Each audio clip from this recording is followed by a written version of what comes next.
Hello दोस्तों, कैसे हैं आप लोग? ठीक ठाक होंगे और मस्त। आप लोगों की पढ़ाई भी अच्छी चल रही होगी। और जैसा कि आप लोग जानते हैं कि हमने कल एक सब वीडियो बनाया था, उसमें बताया था कि रीजनिंग एक सब्जेक्ट है और उसकी हमें जो है प्लेस वैल्यू भी पता होना चाहिए, क्योंकि हम जब कंपटीशन की तैयारी करते हैं तो हमें रीजनिंग से गुजरना पड़ता है। वो हमें सब्जेक्ट पढ़ना है, ज़रूरी है। और उसी हिसाब से कुछ जानकारी आपको देने चाहेंगे, क्योंकि बेसिक जानकारी है ज़्यादा। आप अगर कुछ जानकारी चाहते हैं तो इस वीडियो को ज़रूर देखिए।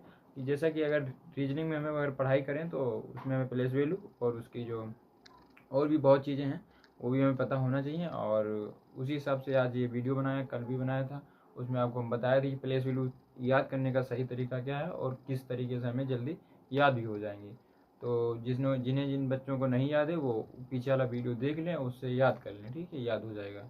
और इस वीडियो में हम सवाल बताएं कि सवाल कैसे बनेंगे, ठीक है। तो आ जाइए, उस सवाल को देख लेते हैं ज़्यादा समय ना गंवाते हुए। तो आ जाइए। तो जैसे देखिए कि अगर ये हमारा हमने कल बताया था कि देखिए, अगर हम प्लेस वैल्यू हमें पता होंगे तो फिर तभी हम जल्दी बना पाएंगे, ठीक है। जैसे मान लिए ए है, ए हमारा है जो, ठीक है।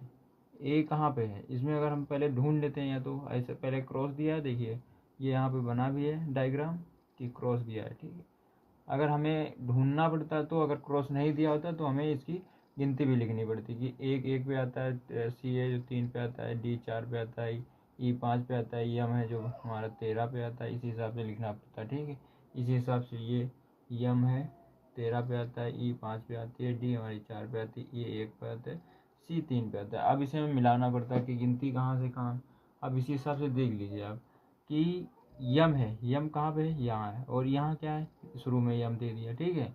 अब इसने क्या किया है कि मतलब इस हिसाब से चेंज किया है कि पहले जो लास्ट का है वो पहले रख दिया। कि जैसे देखिए कि एम है तो एम मिला दीजिए, ठीक है।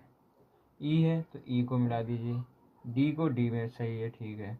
और फिर लास्ट की संख्या कैसे बदली है कि सी को ना जो बदल के उसने ए को बदल लिया, ठीक है। ए को बदल दिया है, ठीक है, ए। और फिर उसी हिसाब से ये सी, फिर बाद में सी को रख दिया लास्ट में। तो इस हिसाब से कंफ्यूज करने के लिए ये ऐसे बनते हैं सवाल है, ठीक है। तो इसी हिसाब से ये वाला भी है कि मान लीजिए बी है 2 पे आती है, डी है 4 पे आती है, सी है 3 पे आती है, के हमारा 11 पे आता है, यल हमारा 12 पे आता है।